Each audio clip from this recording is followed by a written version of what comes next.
शमून ये बताएं, ये एक तो नाम भी थोड़ा सा मुश्किल है, ये आपने कोई ऑर्गेनाइजेशन बनाई है, किस लिए बनाई है, ये क्या करेगा, जरा थोड़ा सा अपना खुद एक्सप्लेन करें। अच्छा, पैफ्ट्रा का आप लोगों ने एब्रिविएशन तो भी अभी खुद ही बयान कर दिया कि क्या है।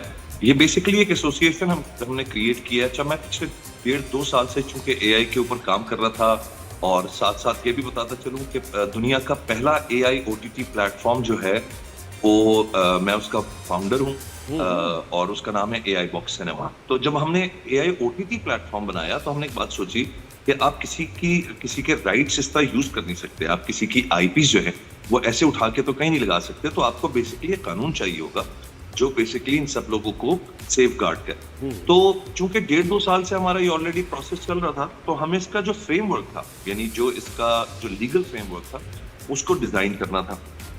तो हमने उसको डिजाइन करते करते करते जब हम अब पहुंचे हैं 2026 के समझ लें मई में, यानी पिछले 2 महीने पहले अप्रैल मई में, तो हमने देखा कि एक राइज शुरू हुआ एक्टर्स के कंसर्न्स का।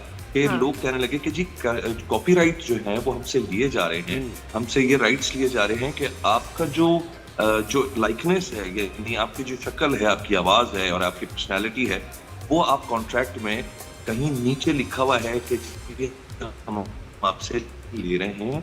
अच्छा, कुछ कॉन्ट्रैक्ट्स में लिखा हुआ है कि हम इस प्रोजेक्ट के लिए ले रहे हैं, और कुछ हमारे एक्टर साथी हैं जिनको ऐसे कॉन्ट्रैक्ट्स मिले जिनमें फॉरएवर यानी अनलिमिटेड टाइम के लिए उनके एआई राइट्स जो है वो चैनल्स ले रहे हैं। तो ये कंसर्न था जब उन्होंने आवाज उठाना शुरू की। इसका नुकसान क्या है? जरा थोड़ा सा ये भी बता दो, शायद आम लोगों को समझना है। एआई राइट्स अगर कोई चैनल या प्रोडक्शन हाउस आर्टिस्ट से ले लेता है, साइन करवा लेता है, तो इसका क्या मतलब है, इसका क्या नुकसान है उसमें? देखिए, उसका जो अगर हम उस एंगल से देखें जहां नुकसान वाली बात है, तो वो ये है नादिया कि देखिए आज कोई एक एक्टर मौजूद है, यानी आज जिंदा है और वो अपना काम कर रहा है।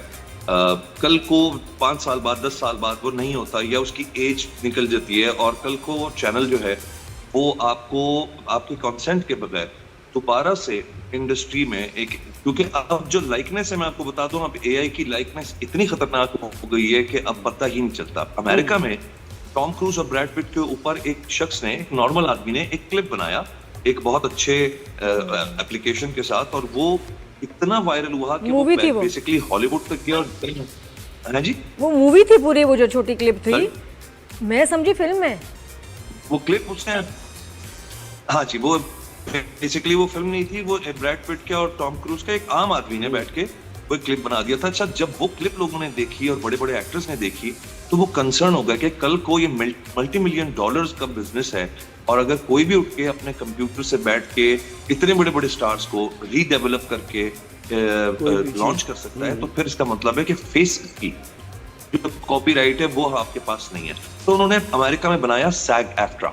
SAG-AFTRA ने क्या किया कि पूरे हॉलीवुड के जितने भी एक्टर्स हैं उनको रजिस्टर किया और एक ग्लोबल पॉलिसी एआई, GPAI कहलाता है, उनके साथ उन्होंने अपने आप को एफिलिएट किया ताकि ग्लोबली ये पॉलिसी एक्टिव हो जाए जो कि इन सब एक्टर्स को सिक्योर करे। अच्छा, अब पॉइंट नंबर 2 ये है कि देखिए अभी एक किस्सा हुआ जहां से मैं बेसिकली ट्रिगर हुआ कि हमारी एक एक्ट्रेस थी, उनको शूट करनी थी और उनको कहा गया कि जी आपकी शूटिंग है।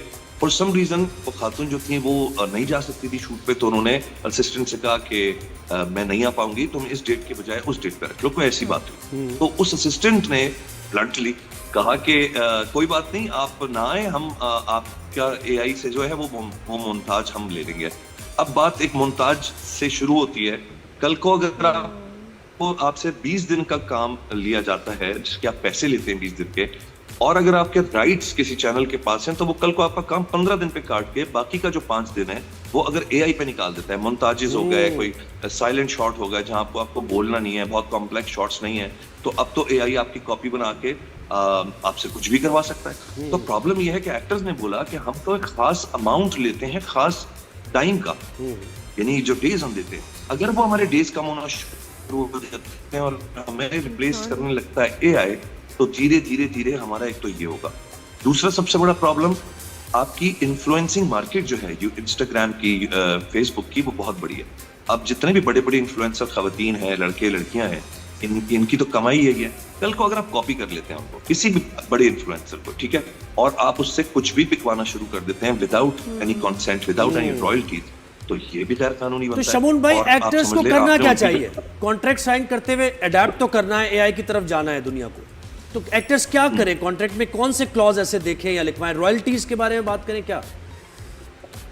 देखिए, अब जो फिलहाल जो सिलसिला अभी हमने शुरू किया हुआ है पैक पैक्ट्रा के अंदर में, वो ये है कि हमने सबसे पहले तो सेनेट की तरफ इस कानून को भेज दिया है। ये लीगल फ्रेमवर्क बन चुका है और गवर्नमेंट ऑफ पंजाब और गवर्नमेंट ऑफ पाकिस्तान इस वक्त बेसिकली इसे एक फेडरल जो है वो कानून बनाने की तरफ जा रही है, ठीक है। हाँ। और इसको प्रॉपरली एक जब इसकी इम्प्लीमेंट हो जाएगी तो ये पूरे पाकिस्तान के एक्टर्स, वॉइस ओवर एक्टर्स और मॉडल्स, इन सब के लिए एक कानून लागू हो जाएगा। तो ऑटोमेटिकली जो कॉन्ट्रैक्ट्स हैं उनमें से ये चीज खत्म हो जाएगी। बिल्कुल, तो कोई अगर ये आप लिख सिलसिला के तो साइन शुरू भी करा देंगे तो उसकी कोई वैल्यू नहीं होगी।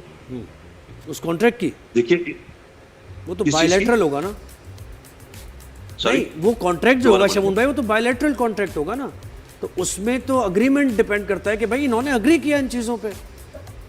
अगर देखिए जब एक कानून लागू हो जाता है तो फिर उस कानून के तहत आप वो क्लॉज डाल ही नहीं सकते। डाल ही आप नहीं समझ रहे हैं? जब तक डाल ही नहीं सकते। अब अगर कोई ऐसा प्रोजेक्ट है, मिसाल के तौर पे मुझसे कोई कहता है शमून भाई एक ऐसा प्रोजेक्ट है जिसमें हमने आपको जहाज से कूदता हुआ दिखाना है, पानी में डूबता हुआ दिखाना है, कोई धमाके हो रहे हैं, तो हमें आपका कंसेंट चाहिए, तो फिर आप बेसिकली उसमें उस क्लॉज को डालते हैं और उस क्लॉज की एक लिमिटेड टाइम होता है, उसका एक लिमिटेड प्रोजेक्ट का साइज होता है कि जी मैं इतने दिनों के लिए इस पर्टिकुलर प्रोजेक्ट के लिए एआई दे रहा हूँ। क्योंकि अगर आप डेटा ट्रेनिंग कर लेते हैं और आप अपने आर्काइव्स में नादिया खान को कॉपी करके रख लेते हैं, तो मेरे लिए तो नादिया खान पूरी जिंदगी मेरे पास अवेलेबल है, और कल को नादिया खान को मैं किसी ड्रामे, फिल्म, एड में डालता हूँ तो वो अपने वकील से बात तो कर सकती हैं, वो एफआईए को कह तो सकती हैं, लेकिन चूंकि कोई फ्रेमवर्क नहीं है तो उसको चैलेंज नहीं किया जा सकता। तो अच्छा, असल बात इसमें ये एक थी और कि चीज भी हुई है शमून, एक और मैंने डेवलपमेंट देखी है, क्योंकि वही बात है, चालाकियां फिर लोग करते हैं। एक प्रोडक्शन हाउस है जिसने अपनी कंपनी को रजिस्टर करा लिया दुबई में। अब जो कॉन्ट्रैक्ट आ रहे हैं उनके प्रोजेक्ट के, वो दुबई से आ रहे हैं जी। और ये अब उसकी अगर यहाँ वजह ये लॉ है- बनता है तो वहाँ तो नहीं है ना, और फिर वो वहाँ अगर साइन करवाते हैं किसी डॉक्यूमेंट पे तो हम दुबई लॉ से हम बाउंड हो जाएंगे। जी, अब बात यह है कि देखिए इसकी अवेयरनेस बढ़ना भी जरूरी है। और अगर आपको समझ में आती है ये बात, तो इस समझ में आने वाली बात है कि दुबई से क्यों बन रहे हैं। अगर ये फेयर कोई बात होती तो दुबई से क्यों बन रहे हैं? भाई पाकिस्तान में आपने शूट करनी है, पाकिस्तान का के टेरिटरी में आपने करना है। देखिए, I am not against anything, मैं सिर्फ ये कहता हूँ यूट्यूब के राइट्स भी एक्टर्स ने इसी तरह देना शुरू किए थे, ये सोचकर कि यार क्या है, यूट्यूब पे चल जाएगा। अभी जो एस्टिमेट है, अभी इस वक्त जो एस्टिमेट किसी एक नॉर्मल सीरियल का चल रहा है जिसमें अच्छे व्यूज आते हैं, वो नादिया 23 से 24 करोड़ रुपए, ओहो, 24 करोड़ रुपए big यूट्यूब amount। पर आपके बनते हैं, जिसमें से रॉयल्टी का 1 रुपया जो है वो ना मिलता है, ना पेमेंट्स। चलें छोड़ दें रॉयल्टीज, अगर उसका कोई मैकेनिज्म नहीं है तो कम से कम पैसे तो टाइम पर दे दो यार। एक बंदा खाने को अगर 2 दफा मांग ले, कोई ऐसी चीज मंगा ले, वो आके कहते हैं जी सॉरी लिमिटेड पैसे कभी हैं, हम कभी नहीं अब दे अपना रिफ्रेशमेंट का बजट तो शेयर करें वैसे मीडिया पे, वो देखें जो आपका टेक्निकल स्टाफ है जो शाम को आते हैं ना रिफ्रेशमेंट